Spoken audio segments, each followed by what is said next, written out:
Hey everyone, Citrus Bob here, Overland Citrus.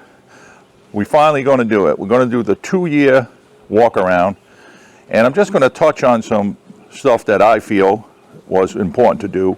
And then in this video, I'm going to actually post the list of the 40-something upgrades, some small, some big, that we did. And if you have any questions, you can just message me, and I'll be glad to answer any of the questions, or even make more of a video to show you how we did it. So let's take a walk around, and we'll go over some of the key points that we did. We're not going to touch, like I said, on everything, because we don't really want to bore you with a 40-something upgrade video.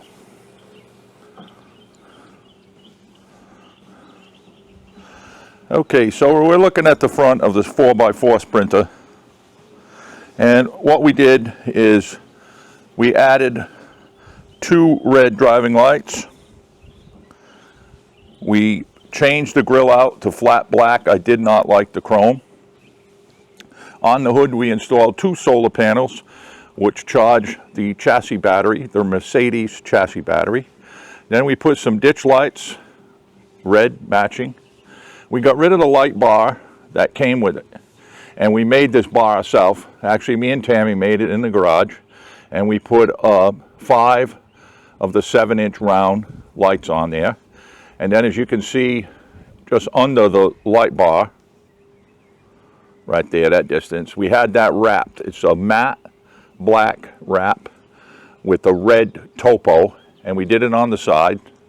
We had our YouTube channel leaded on the windshield. And then coming down the side, if you guys can see that, we did the wrap all the way down the side with the topo in red, which we felt looked really good. We had the rear windows leaded.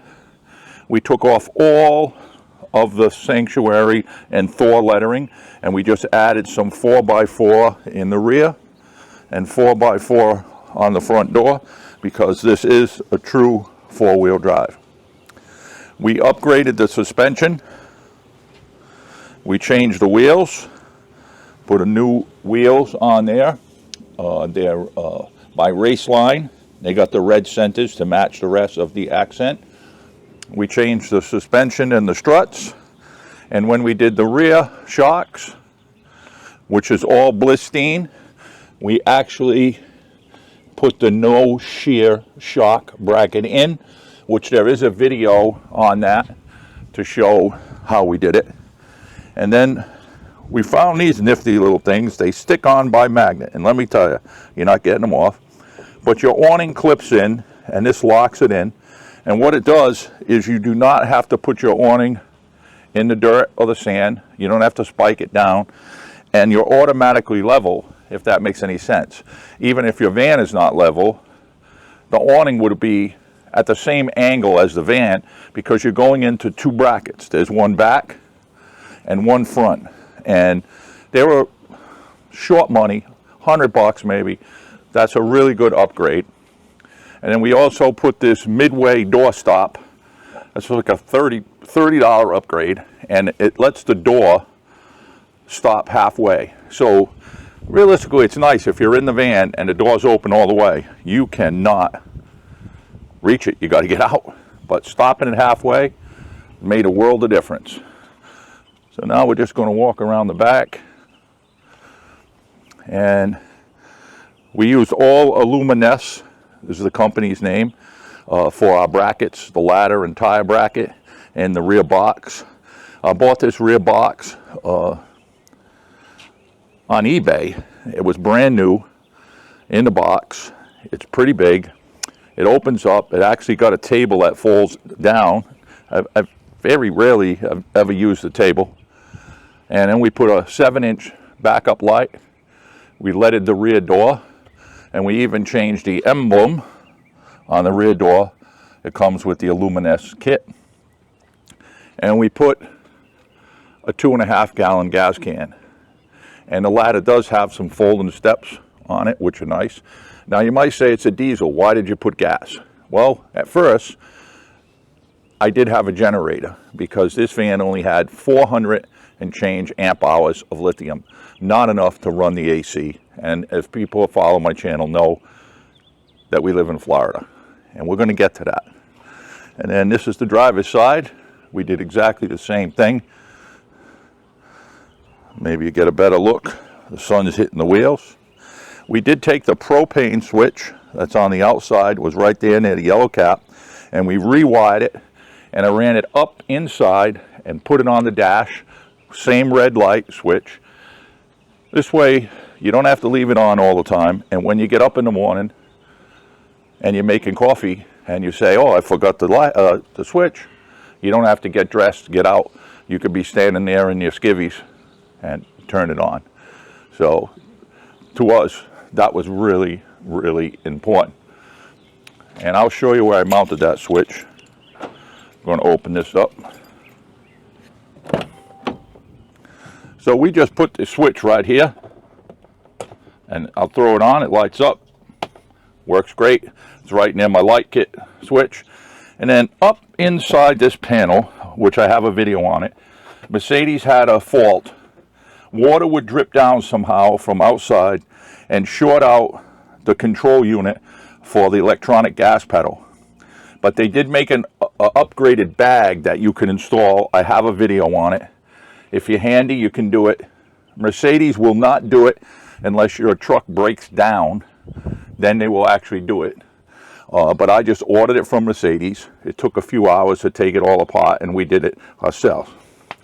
And plugged in here, this green light, plugged into the computer spot where you would plug in your reader to check for codes, is an electronic pulse unit. And what that does, if you had a solar flare or any kind of electronics spike, being a new vehicle with electronic ignition, your truck will not start.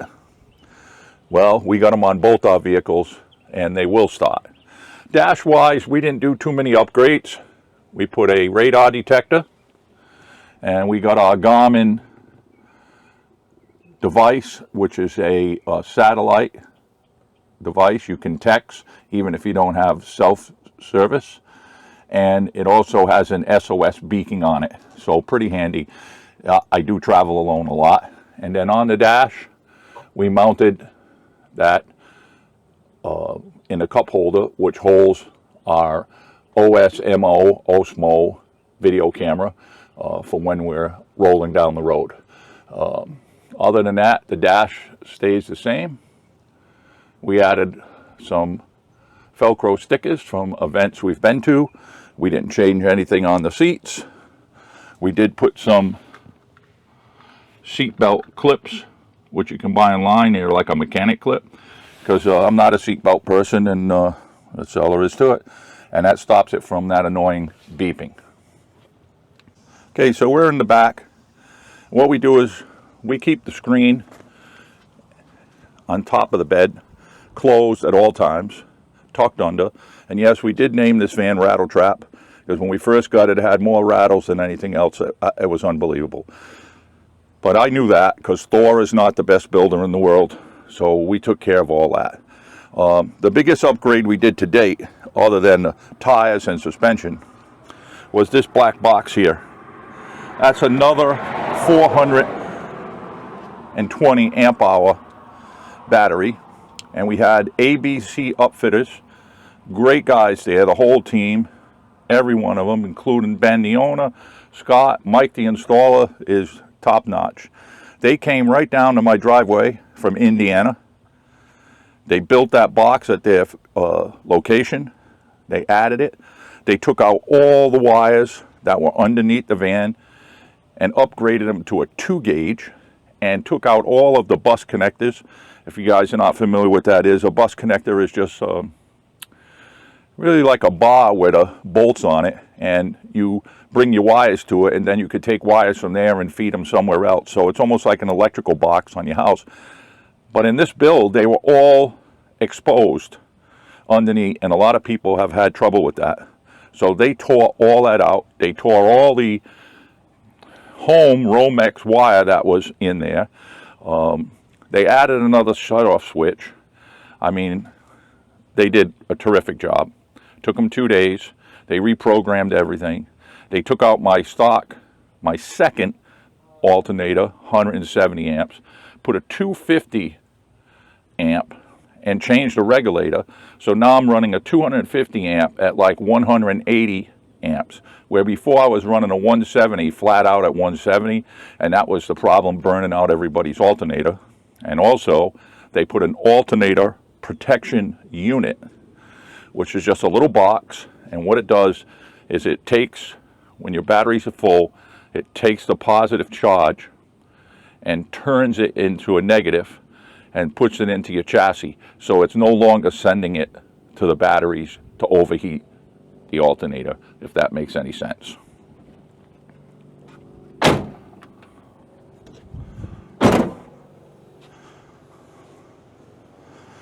Okay, so we're going to open up the doors. We're going to take inside, and we'll just show you a few things that we did. I mean, we did a lot more upgrades on the outside, like tinting the windows and stuff like that, but it's all going to be on the list that I'm going to put so you can see it. So as you can see, this is how the secondary, I'm going to spin around, secondary door works. It only leaves this small section, and then you could just give it a push and it'll go right over the stop and open the door right up. We didn't really do any upgrades here. We didn't care for the screen that they had given us from Thor, so we called them and they sent us a brand new one, and we put it up different. We put a little more screws in it. It made a big difference to us. On the inside, we changed the tabletop to a smaller top. It just took up too much room. And on the windows, we took all of the window treatments off, and we put these window treatments on from a company called Roll-Off. It's, I think that's how you say it. It's R-O-L-E-F. They're out of Canada, and it's made all the difference. Keeps the heat out. We changed the TV out to a smart TV. This way we can watch it. I basically just watch the news on it in the morning. And we did do insulated shades for all of the windows, the passenger, driver, and windshield when we're parked. Even our roof vent has one. We did take the bathroom door off and just put a curtain. To me, you had to open the door, get out of bed, open the door, walk into the center of the van to open it, then go in the bathroom. It didn't work, so we took the door off. We run a double shower curtain. Big difference. We also added a full-length mirror on that wall because there was nothing on that wall.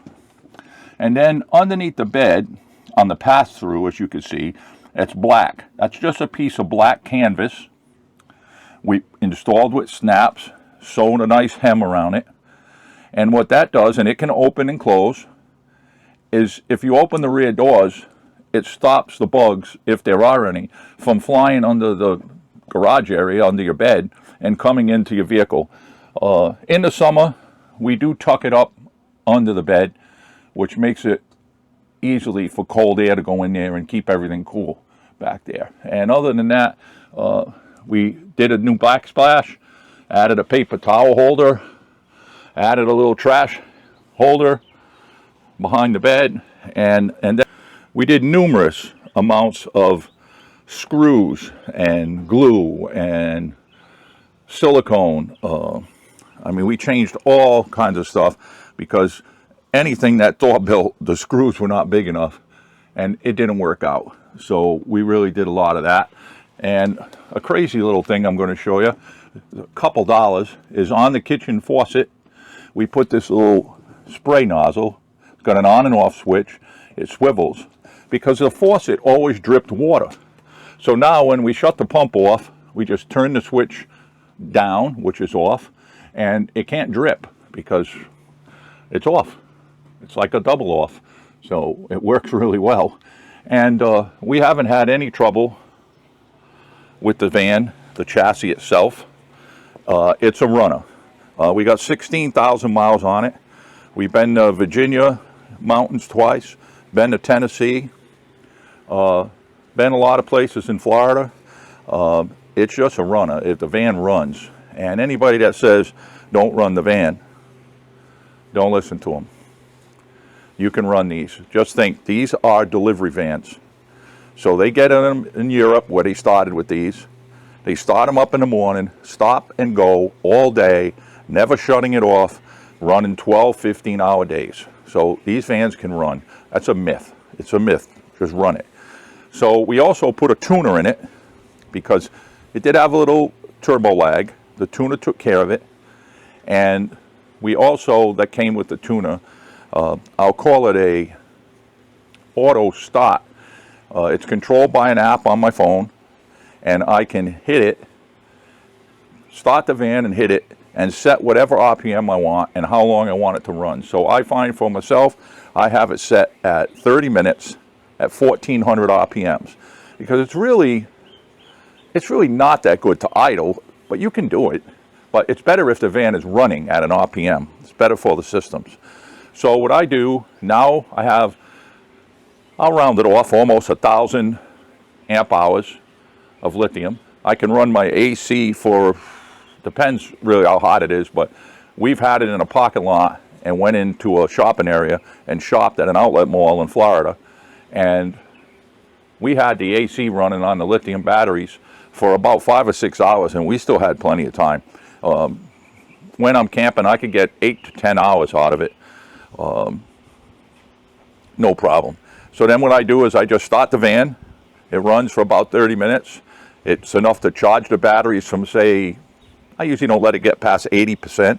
It'll go from 80 to 100 in 30 minutes, and then you're all set. So what we realistically did is made a perpetual, is what the word I like to use, unit. As long as you have diesel fuel in the tank, you can just start the van, let it run, it'll charge, start the van, use the batteries, just keep doing that cycle, and it'll keep going. So it's really, really pretty close to being exactly what we wanted and what we needed, and we love it. It's just about finished. We put the hood pistons, which was really great. We added an oil dipstick because it doesn't come with one, so that was really easy. And the next project we want to do is we're going to change the front bumper and put a winch. That is a big thing that I'd like to have on there. And not, honestly, that I feel that I get in situations where I need the winch, but I've had a lot of four-wheel drive vehicles in my day. I always put a bumper and a winch. I really like the way that it looks. It gives a really good, rugged kind of look. So it's been 2 years. It was 2 years in July. She runs. We change the oil. We do most of the work ourselves except for oil change. That's messy. Coming up, when it gets a little cooler here in Florida, maybe around February, we're going to do the air filter, the cabin filter, and the fuel filter. Now, they want like $500 at Mercedes just to do that fuel filter. It's on the top of the motor. If you're handy, you could definitely change it. You can buy a Mercedes OEM one for around $100 and change, and they get almost $600 to change it. So me and my sidekick mechanic, Tammy, we're going to, we call her Tool Girl Tammy today. We're going to get all that work done, so we'll be ready for the season. And that's it. And remember, I will put the list up. And I hope you enjoyed this video. It's helpful. If you have any questions on any of the items that we installed on the list, just contact me and I'll be glad to answer your questions. So thanks for watching. As I would say, camp safe, travel safe, and we'll see you on the next one.